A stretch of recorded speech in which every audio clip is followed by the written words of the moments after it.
Bismillahirrahmanirrahim. Assalamualaikum warahmatullahi wabarakatuh. Waalaikumsalam warahmatullahi wabarakatuh. Alhamdulillahi rabbil alamin.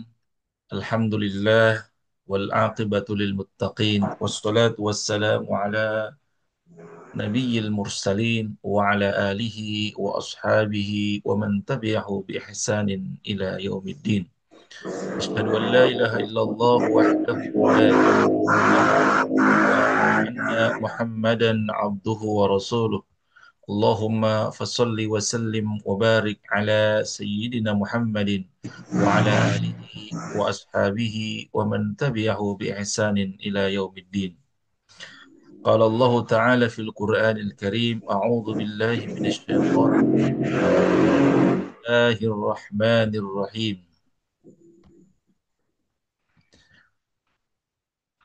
لقد من الله على المؤمنين إذ بعث فيهم رسولا من أنفسهم يتلو عليهم آياته ويزكيهم ويعلمهم الكتاب والحكمة وإن كانوا من قبل لفي ضلال مبين.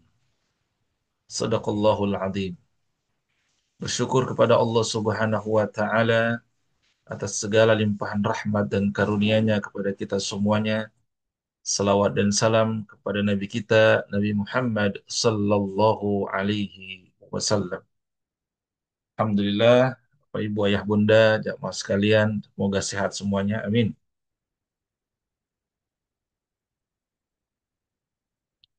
Alhamdulillah, pada hari ini kita dijumpakan kembali Allah Subhanahu wa taala dan kita masih berada di bulan Rabiul Awal, hari-hari akhir di Rabiul Awal di tahun 1447 Hijriah. Apa yang teringat ketika kita masuki Rabiul Awal?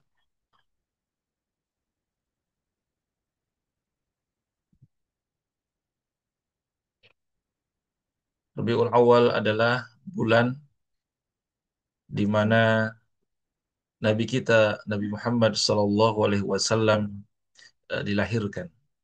Tepatnya di 12 Rabiul Awal. Nanti bagaimana kita hubungkan dengan asma Allah Al-Malikul Mulk. Yang pertama, ayat yang saya bacakan tadi, ini adalah menunjukkan bahwa Allah memberikan karunia yang sangat besar. Rizki karunia yang sangat besar kepada kita orang-orang yang beriman. Surat Ali Imran ayat 164 yang saya bacakan tadi. Bismillahirrahmanirrahim. Laqad mannallahu 'alal mu'minin idz ba'atsa fihim rasulan min anfusihim. Sungguh kata Allah, Allah benar-benar telah memberikan karunia kepada orang-orang mukmin. Karunia apa itu? Idz ba'atsa fihim rasulan. Ketika dia Allah mengutus di tengah-tengah mereka seorang rasul yaitu Nabi Muhammad SAW min anfusihim dari kalangan mereka sendiri. Yatlu alaihim ayatihi yang membacakan kepada mereka ayat-ayatnya. Wa yuzakkihim menyucikan jiwa mereka. Wa yu'allimhumul kitab wal hikmah dan mengajarkan kepada mereka kitab suci yaitu Al-Quran dan hikmah. Ikhwatal iman, Bapak Ibu, karunia yang besar berupa diutusnya Nabi Muhammad SAW hanya bisa dirasakan, dinikmati oleh orang-orang mukmin. Alal mu'minin kata Allah. Artinya bagi kita yang mengaku mukmin seharusnya kelahiran, kehadiran, diutusnya Nabi SAW adalah sebuah karunia yang besar bagi kehidupan kita.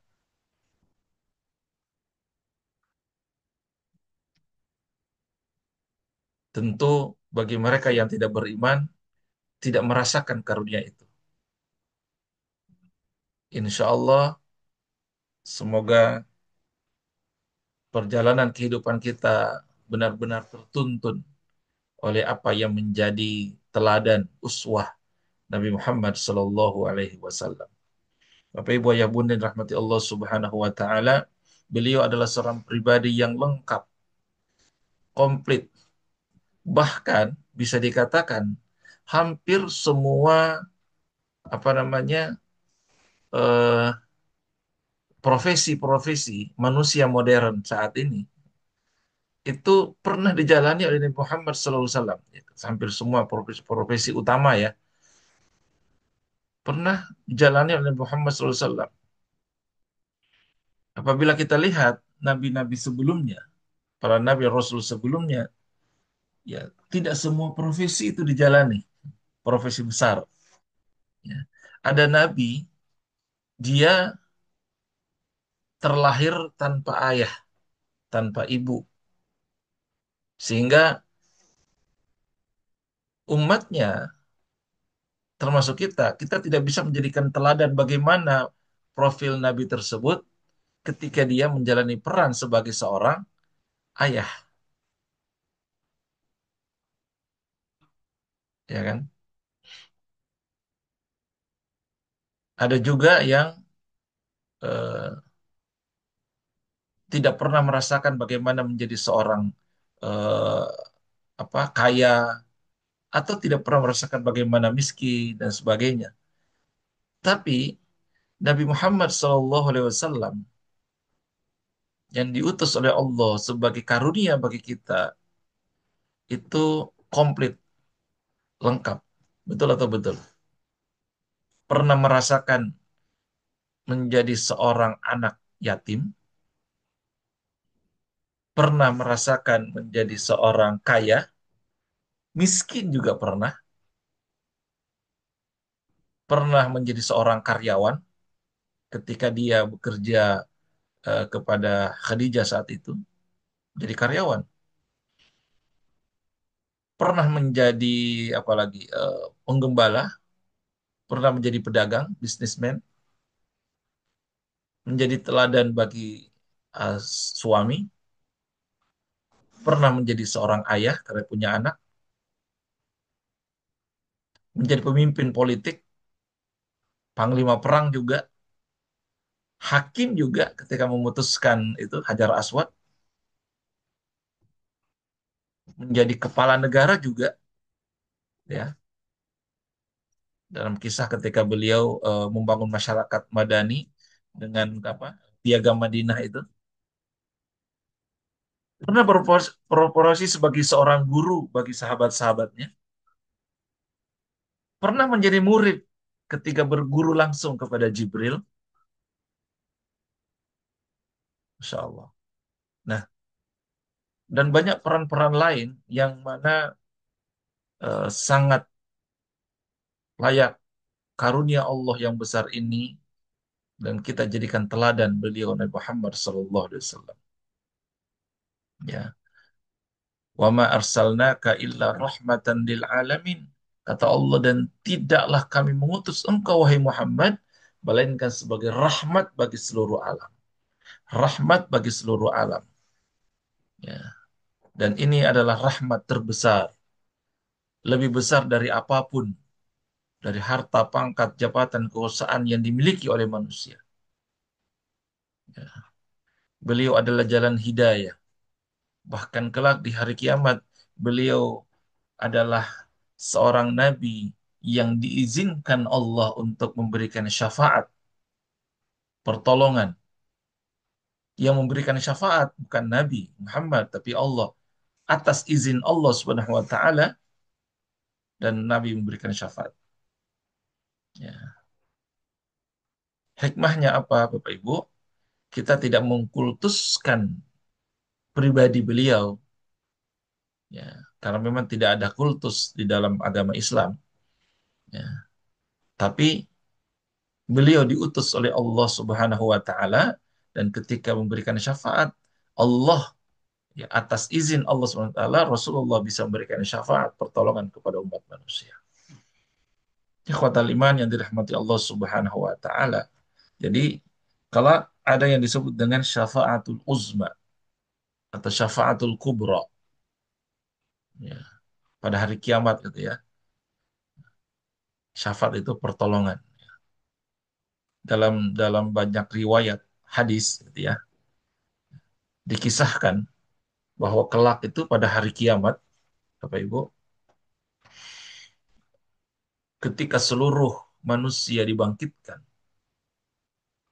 di hari kiamat, maka saat itu manusia akan mengalami kegelisahan yang luar biasa. Kegelisahan yang luar biasa. Di mana matahari didekatkan di atas kepala manusia sehingga merasakan kepanasan yang luar biasa. Tenggelam dalam keringat masing-masing. Dalam kondisi saat itu kebingungan. Belum ada keputusan. Manusia di padang mahsyar kebingungan, tidak ada keputusan. Siapa yang dapat menolong kami? Maka saat itu diriwayatkan manusia mendatangi Nabi Adam alaihissalam. Mereka berkata, ya, tidak disebutkan dalam riwayat berapa tahun, berapa lama mereka mencari Nabi Adam.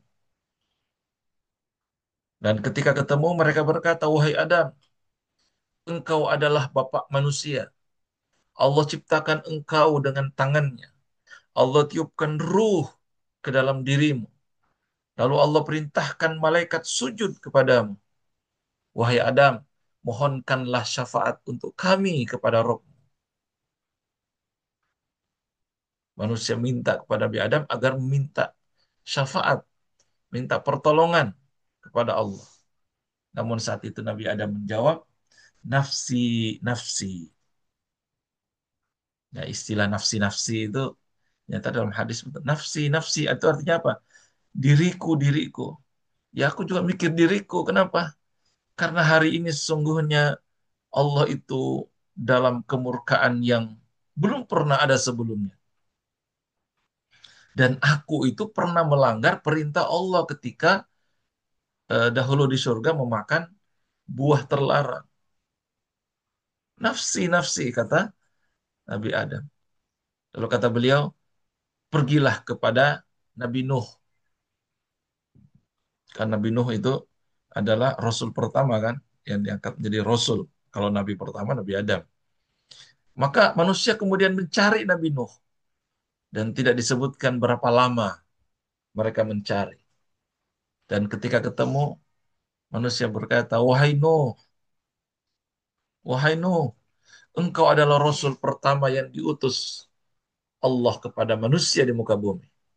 Maka Nuh, mohonkanlah syafaat untuk kami. Nabi Nuh menjawab, nafsi, nafsi. Sama. Sesungguhnya aku punya doa yang pernah kupanjatkan untuk kebinasaan kaum. Nabi Nuh pernah berdoa, karena sekian ratus tahun berdoa, yang ikut bisa dibilang. Sehingga pernah berdoa untuk dibinasakan kaum. Maka Nabi Nuh, aku khawatir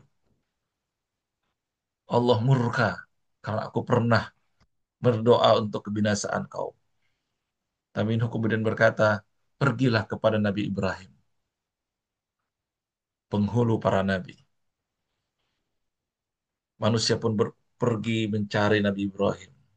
Tak disebutkan berapa lama pencarian itu.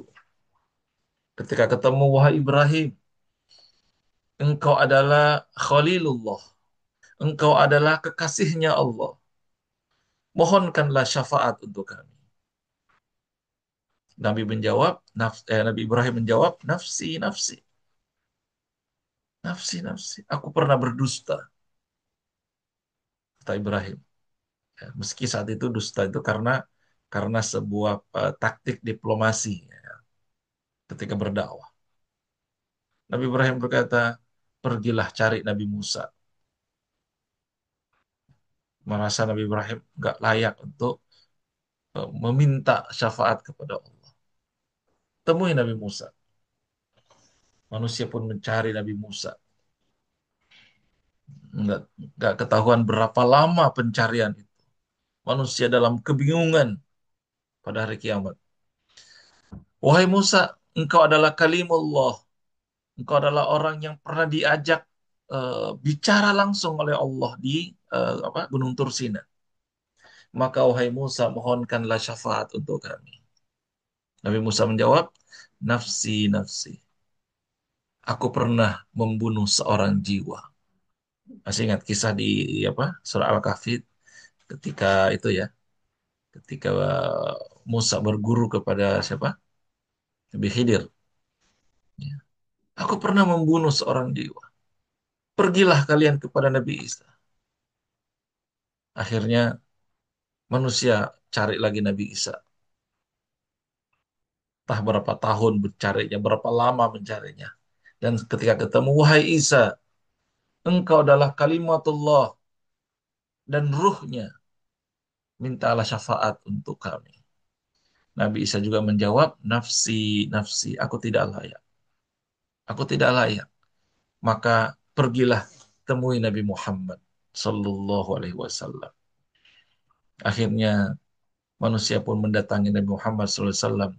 Wahai Muhammad, engkau adalah khatamul anbiya. Engkau adalah penutup para nabi. Penghulu para nabi. Allah mengampuni dosamu yang lalu dan yang akan datang. Maka, wahai Muhammad, mintakanlah syafaat untuk kami. Rasulullah SAW bersabda saat itu, ya, aku yang akan memberi syafaat atas izin Allah. Lalu beliau kemudian bersujud begitu lama di hadapan Allah. Memuji Allah dengan pujian yang begitu lama yang belum pernah sebelumnya. Dia sujud. Hingga kemudian Allah berfirman, wahai Muhammad, angkat kepalamu, mintalah, maka pasti aku akan berilah syafaat, pasti aku akan diterima. Inilah yang disebut dengan syafaatul kubra, syafaatul uzma, syafaat yang agung, yang hak prerogatifnya hanya diberikan kepada Rasulullah SAW atas izin Allah. Pesannya bahwa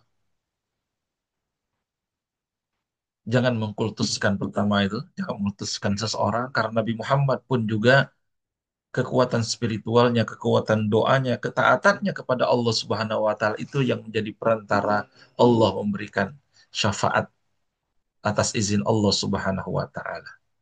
Bukan karena seseorang, tapi karena izin Allah Subhanahu wa taala.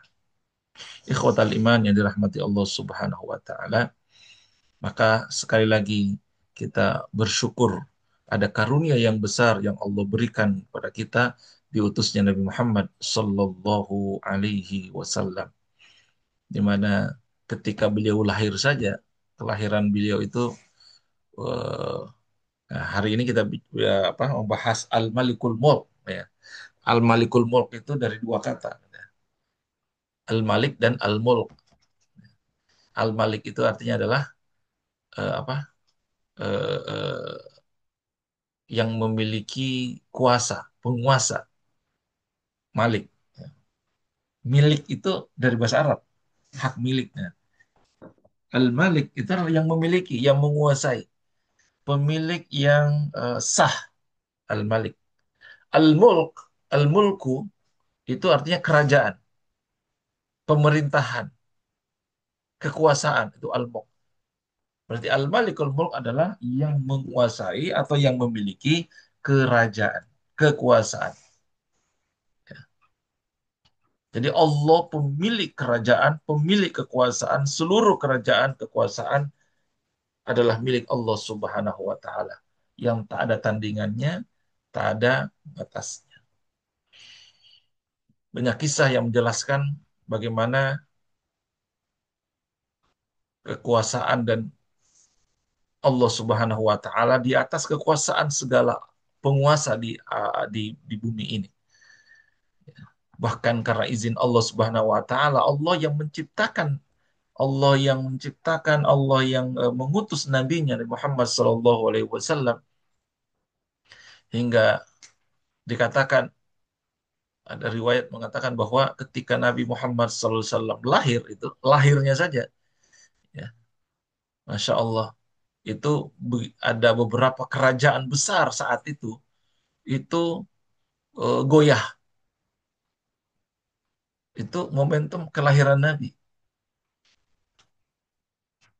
Ya.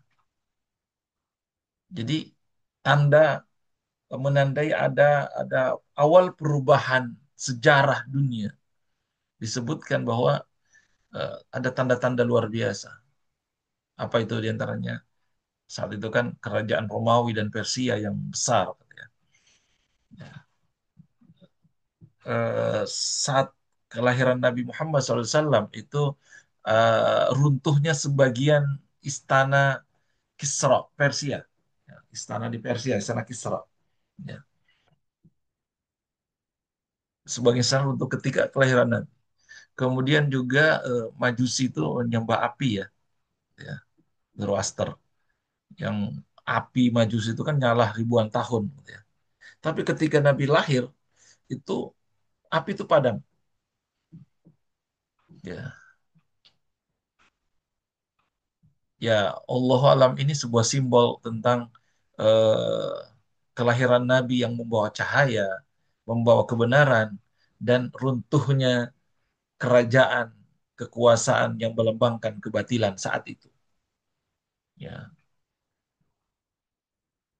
maka benarlah bahwa Rasulullah Shallallahu Alaihi Wasallam itu sebagai pembawa kebenaran dan kita keluar dari kegelapan menuju kebenaran menuju cahaya, minaz zulumat ila nur.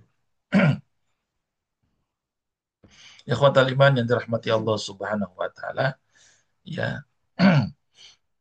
eh, itu secara singkat biar kita hubungkan tentang kelahiran Nabi Shallallahu Alaihi Wasallam itu, eh, memang beliau tidak pernah diangkat menjadi raja, tapi kerajaan-kerajaan besar saat itu beliau taklukkan. Ya, itu menunjukkan bahwa kekuatan spiritual, kekuatan ketaatan kepada Allah Subhanahu Wa Taala tetap itu yang apa? Yang terbesar, terkuat. Ya.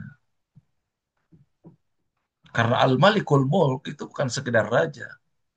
Raja seperti manusia punya raja, punya pemerintahan, punya kekuasaan. Tapi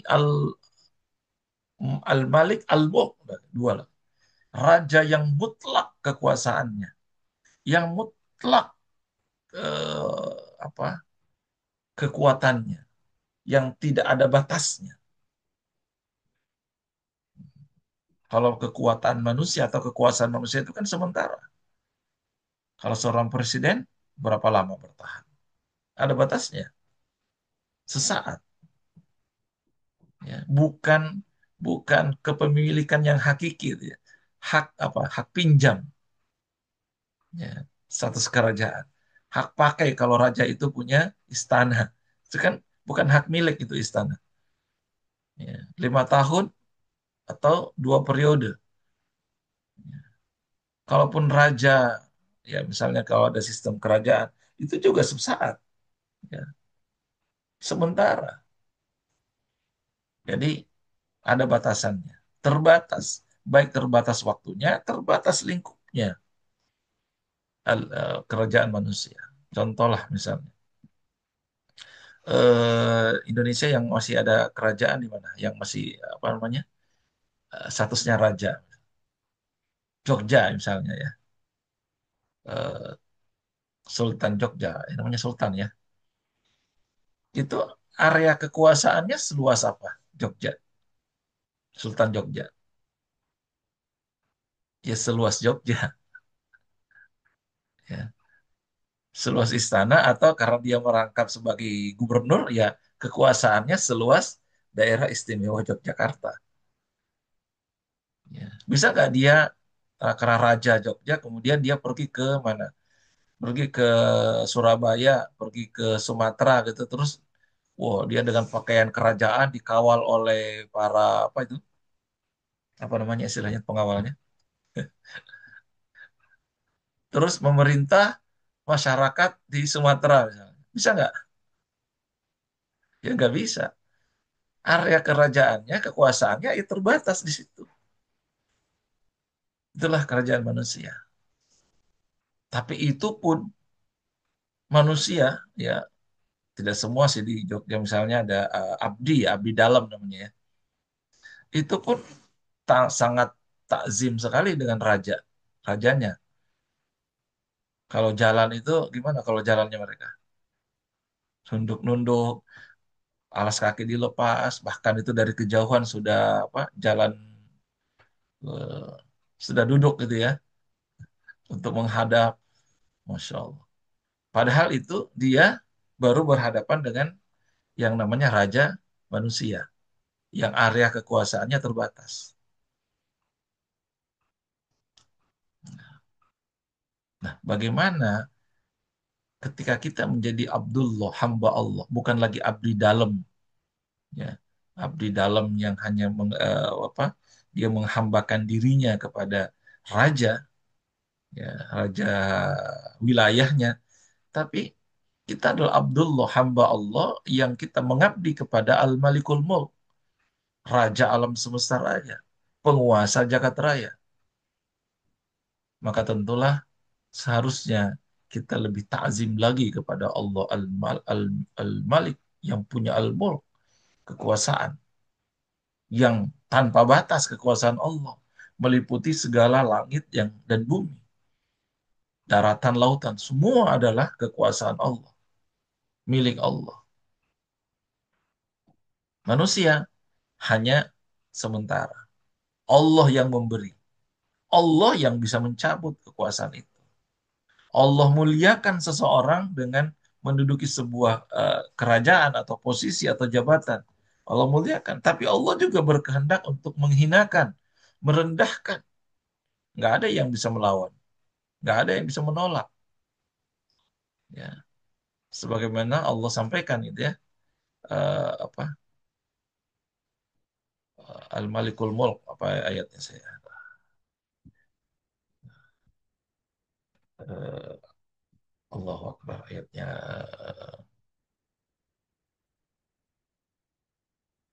Al-Malikul Mulk.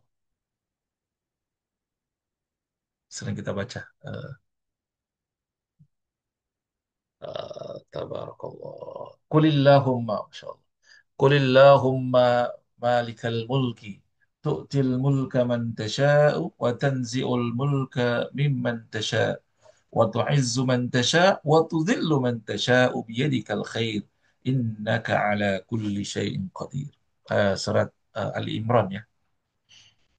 Katakanlah, wahai Tuhan yang mempunyai kerajaan.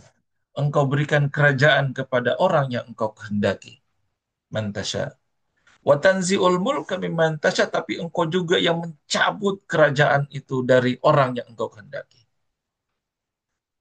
Wa tu'izzu man tasya, engkau muliakan orang dengan kerajaan itu, dengan posisi jabatan itu. Engkau muliakan. Orang datang menghormati, tapi juga engkau wa tuzillu man tasya, engkau juga yang menghinakan apabila engkau kehendaki. Biadikal khair, dengan kehendak, karena di tanganmu lah segala kebaikan, kebajikan.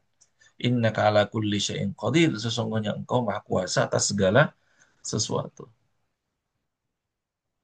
Jadi, segala kerajaan Al-Malikul Mulk hanya milik Allah Subhanahu wa Ta'ala. Banyak kisah-kisah yang menunjukkan bagaimana manusia yang dipinjamkan kerajaan tapi mereka lupa diri, nggak sadar diri, akhirnya Allah cabut kembali apa, kekuasaan kerajaan itu. Mereka dimusnahkan, mereka dihancurkan, lupa diri. Bagaimana dengan kisah Raja Namrud misalnya? Dia memiliki harta yang berlimpah, kekuasaan yang besar saat itu. Apa namanya? Sumber makanan yang banyak yang bisa dibagi-bagikan. Istananya yang sangat megah, bala tentara yang sangat banyak, pasukan yang sangat kuat. Raja Namrud, ya. Tapi karena dia lupa di saat kekuasaan yang besar itu yang dia miliki, yang megah itu, Namrud menuhankan diri kepada seluruh warganya.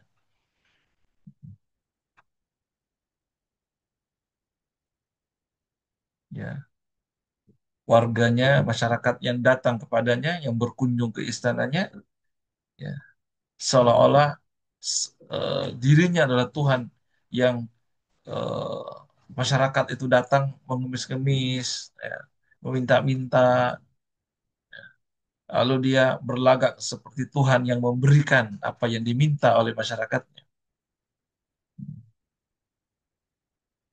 Orang-orang miskin yang datang sebelum dikasih ditanya dulu, ya, siapa Tuhanmu? Kalau dia jawabnya bukan Namrud, nggak dikasih. Akhirnya mereka yang dengan sangat terpaksa karena lapar, nggak punya harta, nggak punya makanan, ya mereka menjawab, Namrud Tuhan kami. Allahu Akbar.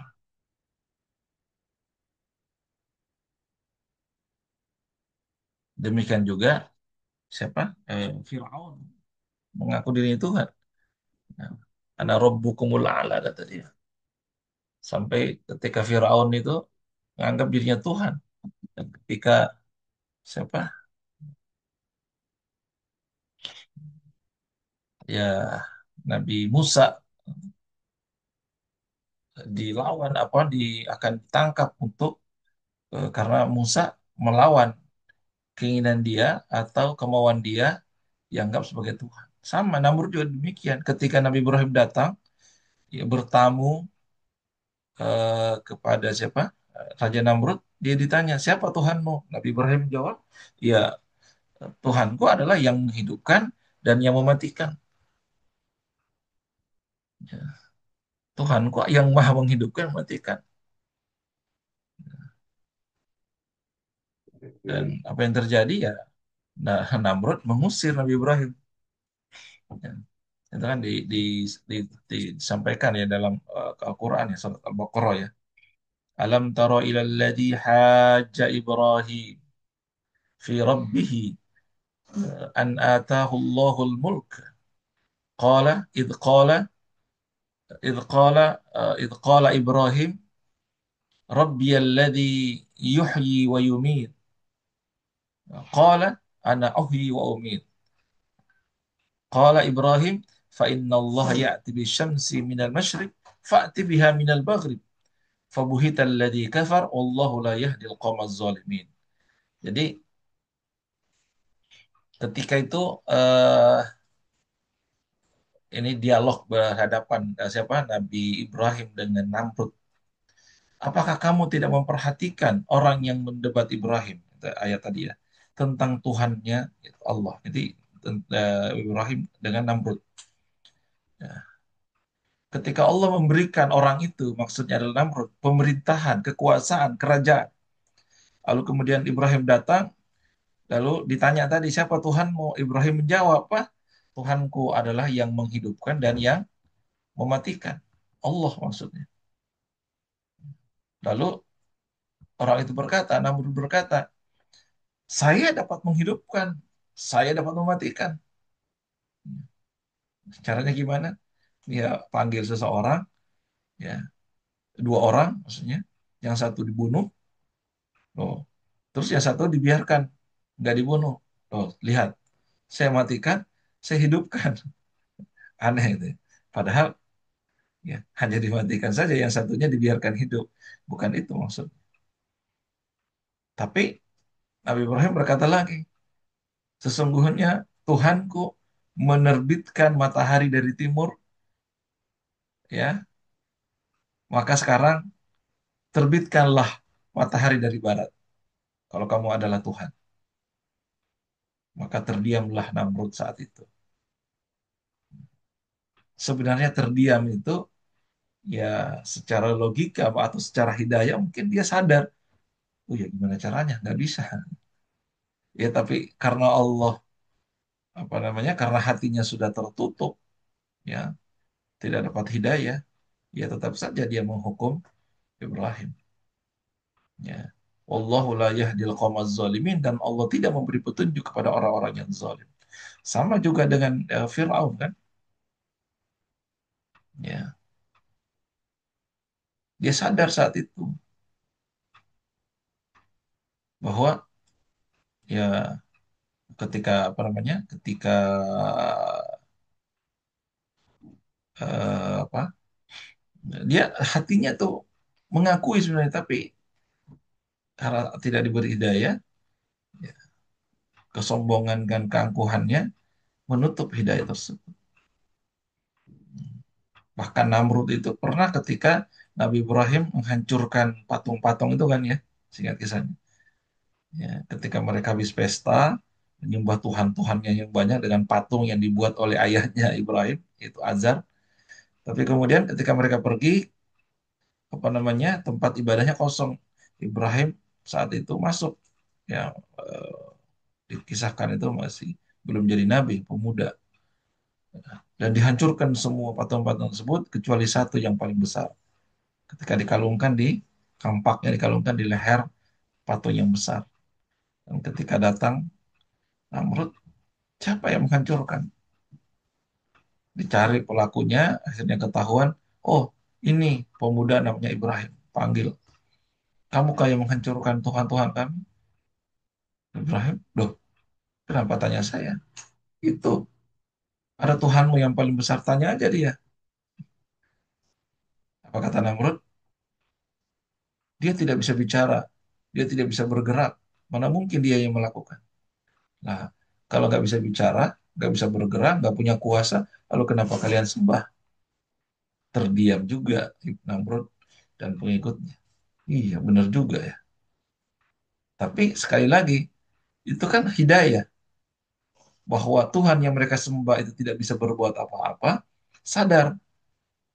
Tapi sekali lagi, karena kesombongan dan keangkuhan menutup hidayah itu, dan akhirnya ya, dia tetap menjadi kafir. Ikhwatal iman yang dirahmati Allah Subhanahu wa taala, ya. Jadi sekali lagi, kerajaan-kerajaan yang Allah pernah berikan kepada manusia itu adalah titipan. Jangan pernah siapapun dan apapun bentuk kekuasaan dan kerajaan yang diberikan oleh Allah kepada manusia, jangan pernah menganggap itu adalah abadi dan selamanya, dan jangan semena-mena seolah-olah semua ini adalah kehendak. Semua Allah akan pergilirkan. Ya. Imam Al-Ghazali dalam kitab Ihya Ulumuddin menyebutkan bahwa kekuasaan itu hanya milik Allah semata. Tak ada yang bisa menyainginya. Al-mulku lillah wahdah. La yunazi'uhu fihi ahad. Kekuasaan itu hanya milik Allah Subhanahu wa taala. Tak ada yang menyainginya. La yunazi'uhu fihi ahad. Tidak ada satu pun yang dapat menyainginya. Fahuwal al-malik alal hakiki. Hakikoh. Dialah pemilik yang hakiki. Adapun yang lain wa ghairahu mumallak la malik. Mumallak itu artinya adalah hanya diberikan amanah kepemilikan. Ya, hak pakai, hak pinjam, bukan pemilik sejati. La malik, bukan pemilik sejati. Siapa tafsir Ibnu Katsir beliau menyampaikan surat Ali Imran ayat 26 menafsirkan Inna Allah Ta'ala huwa al-mutasarrif fi khalqihi bima yasha. Allah Ta'ala itu yang mengatur makhluknya sesuai kehendak. Yarfa'u man yasha'u wa yada'u man yasha'. Allah meninggikan siapa yang dia kehendaki, dan juga wa yada'u itu merendahkan, menghinakan siapa yang dia kehendaki. La mani'a lima ata wa la mu'ti lima mana. Artinya tidak ada yang mampu menghalangi pemberian apabila Allah ingin memberikan, dan tidak ada yang mampu memberi kalau Allah yang tahan. Kalaupun dia punya kerajaan, kekuasaan yang berlimpah, dia ingin eh, mengangkat seseorang, memuliakan seseorang, kalau Allah berkehendak tidak bisa. Demikian juga sebaliknya. Jadi tetap Al-Malikul Mulk mengajarkan kita bahwa pemilik sejati kekuasaan Raja di raja adalah Allah Subhanahu wa taala, pemilik kerajaan sejati. Innallaha huwal malik, kata Rasulullah. Faman naza'ahul malik qassamahu Allahu yaumal qiyamah. Kata Nabi SAW, Allah itu adalah raja, pemilik kerajaan. Dan siapa yang menyainginya, seperti tadi sama Namrud atau Fir'aun, siapa yang menyainginya dalam kekuasaan, maka Allah akan menghancurkannya pada hari kiamat. Waliyahzubillah. Maka kalaupun manusia saat ini diberikan kekuasaan, apapun namanya kekuasaan itu, apakah dia presiden, apakah dia apa, menteri kah, apa gubernur kah, atau bupati kah, lurah kah, kepala desa kah, apapun nama kekuasaan yang diberikan kepadanya, maka ingat bahwa itu adalah amanah, ya, amanah yang Allah titipkan, yang Allah berikan. Bagi mereka yang memegang teguh amanah, kerajaan, kekuasaan, dia gunakan dengan sebaik mungkin. Dia menjaga amanah itu, bahkan dimanfaatkan kekuasaan itu untuk kebaikan umat, untuk kemaslahatan umat, maka justru kekuasaan itu akan menghantarkan dia kepada Allah Subhanahu wa taala. Kan juga banyak raja-raja yang justru adalah soleh, punya kekuasaan tapi dia baik, dia soleh. Bagaimana Nabi Sulaiman alaihissalam, Allah berikan kerajaan yang luar biasa. Bahkan apa? Dia bisa menyuruh, memerintahkan bukan hanya manusia yang tunduk kepada kerajaan Sulaiman, tapi apa? Jin juga tunduk, angin juga tunduk, hewan juga tunduk. Gimana kisahnya dengan siapa? Dengan eh, burung hudhud gitu kan? Itu tunduk dia. Bisa berbicara bahkan kepada semut. Yang saya kira nggak ada raja sekarang itu yang sampai sekarang selain Nabi Sulaiman dia bisa bicara dengan semut, burung, bisa menundukkan jin. Tapi karena beliau orang soleh, Nabi Sulaiman tetap berdoa, tidak lupa diri dengan kekuasaan yang Allah berikan. Ya. Rabbi habli mulkan la yanbaghi li ahadin min ba'di. Salat Shad ya ayatnya. Ya Allah, kau berikan saya kerajaan yang tidak pernah diberikan kepada siapapun setelahku. Ya, dia tetap menyadari diri bahwa ini adalah Allah yang memberikan kerajaan ini. Karena itu ada doa yang sering apa yang beliau panjatkan yang sering kita pakai. Rabbi auzi'ni an ashkura ni'mataka allati an'amta 'alayya wa 'ala walidayya wa an a'mala salihan tarda wa adkhilni bi rahmatika fi ibadika shalihin. Masya Allah. Inilah kerajaan, kekuasaan yang dipegang oleh orang-orang yang amanah. Dia sadar bahwa ini adalah titipan Allah, bukan milik mutlak. Ya. Nabi Daud juga demikian, gimana punya kerajaan, punya kekuasaan. Ya, tapi beliau adalah orang yang soleh dan banyak contoh yang lainnya. Termasuk juga Nabi Muhammad SAW mencontohkan ketika beliau punya kekuasaan, ya, punya apa kemampuan, tapi beliau tetap amanah, ya, tidak dimanfaatkan untuk kepentingan pribadi, tapi untuk umat, untuk dakwah dan seterusnya. Ikhwatal iman yang dirahmati Allah Subhanahu wa taala, semoga ini bisa kita aplikasikan dalam kehidupan.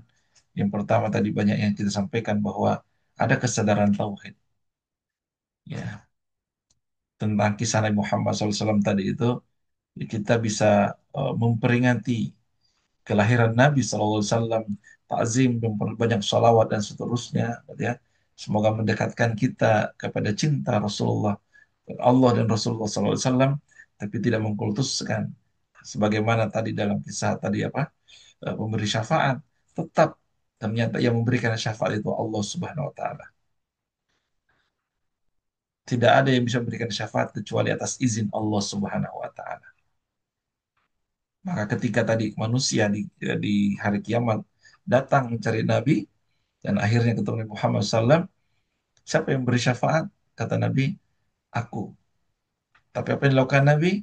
Nabi sujud dan begitu lama sujudnya memohon kepada Allah Subhanahu wa taala.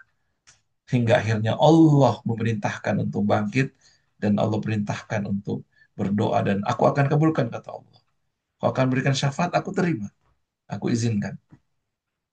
Jadi tetap pemberi syafaat dan izin itu adalah Allah Subhanahu wa taala. Kesadaran tauhid ini yang penting. Kita yakini bahwa semuanya adalah atas izin Allah Subhanahu wa taala. Termasuk dengan kekuasaan, termasuk dengan kerajaan, jabatan. Itu hanya titipan dari Allah Subhanahu wa taala. Karena Al-Malikul Mulk adalah Allah Subhanahu wa taala. Pemilik sejatinya adalah Allah Subhanahu wa taala. Karenanya apa? Tetap rendah hati, tidak sombong dengan jabatan, dengan kekayaan dan kekuasaan. Tetap memiliki tauhid kepada Allah Subhanahu wa taala. Sebagaimana Nabi Sulaiman tetap syukur. Rabbi auzi'ni an ashkura ni'mataka. Ya Allah, berikan aku karunia untuk terus mensyukuri nikmat yang kau berikan padaku. Ya. Kemudian aplikasi lagi adalah tentang amanah dan tanggung jawab. Ya. Kesadaran bahwa ini bukan hak, tapi ini adalah ujian. Jabatan itu adalah ujian. Ya. Maka kita gunakan untuk maslahat, tidak mentang-mentang. Akhirnya berbuat sewenang-wenang. Karena itu berbuat adil sebagai seorang yang diberikan amanah, ya, jabatan. Ya. Terus juga syukur ya, ya syukur dan sabar senjata tadi itu. Ketika kita diberikan kekuasaan, kelapangan, rizki, kekuasaan, maka bersyukur. Tanda syukurnya adalah dengan taat kepada Allah. Tapi sebaliknya, ujian itu berupa kesulitan, kesempitan, ya, maka bersabar, bersabar. Karena itu semua adalah ujian dari Allah Subhanahu wa taala. Ya. Ketika seorang, apa sih yang paling ditakutkan orang yang punya kekuasaan? Yang lupa kepada Allah itu apa yang ditakutkan mereka? Takut lengser, coach. Takut lengser, takut kehilangan, betul nggak? Yes. Sehingga dia berusaha untuk mempertahankan. Padahal kalau sadar, sebenarnya ini bisa hilang kapanpun, bisa bisa bisa dicabut kapanpun. Ketika sadar bahwa yang kekal hanya Allah, pemilik sejati kekuasaan ini adalah Allah.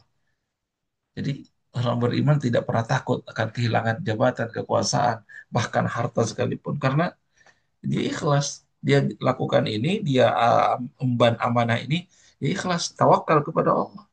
Dia jalankan sungguh-sungguh, kalaupun hilang, memang bukan milik dia. Innalillahi wa inna ilaihi raji'un. Manusia itu kan hanya pengelola. Inni ja'ilun fil ardi khalifah kan. Ini mindset kita gitu ya. Jadi mindset seorang muslim berikan amanah itu mindsetnya saya adalah khalifah. Khalifah itu apa? Pengelola. Pengelola bumi gitu. Khalifah fil ard. Wakil Allah di muka bumi untuk mengelola bumi. Kalau pengelola itu sertifikatnya apa ya? Sertifikat hak milik bukan? Bukan kan? Pengelola. Dia hanya Hak mengelola. pinjam. Hak Iya, pinjam. mengelola. Ada batasnya. Kalau yang punya nanti datang lagi mau, mana kemarin yang saya titipkan? Oh ini, udah diambil, dia pergi. Itu kan pengelola gitu, bukan pemilik. Sehingga tentu kita lebih bijak untuk menghadapi semuanya. Bijak untuk mengelola amanah. Karena Allah adalah Al-Malikul Mulk yang sebenarnya. Allahu Akbar. Ya. Dunia akhirat. Malikud dunia wal akhirah itu Allah. Pemilik raja dunia dan akhirat. Yu'til mulka man tasha min khalqi wa yanzi'uhu minhum idza yasha. Allah memberikan kerajaan kepada siapa saja yang dikehendaki dan Allah mencabutnya. Al-Malikul Maut, raja yang mutlak, raja yang sesungguhnya yang sebenar-benarnya. Semoga bermanfaat. Semoga ini bisa menjadikan ibrah dalam kehidupan kita, insya Allah. Wallahu a'lam bishawab. Kalau ada yang bertanya, dipersilahkan.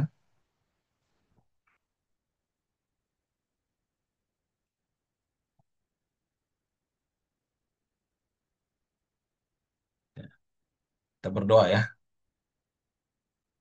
Mari kita berdoa, bermunajat, memohon kepada Allah Subhanahu wa taala. A'udzubillahi minasyaitonirrajim. Bismillahirrahmanirrahim.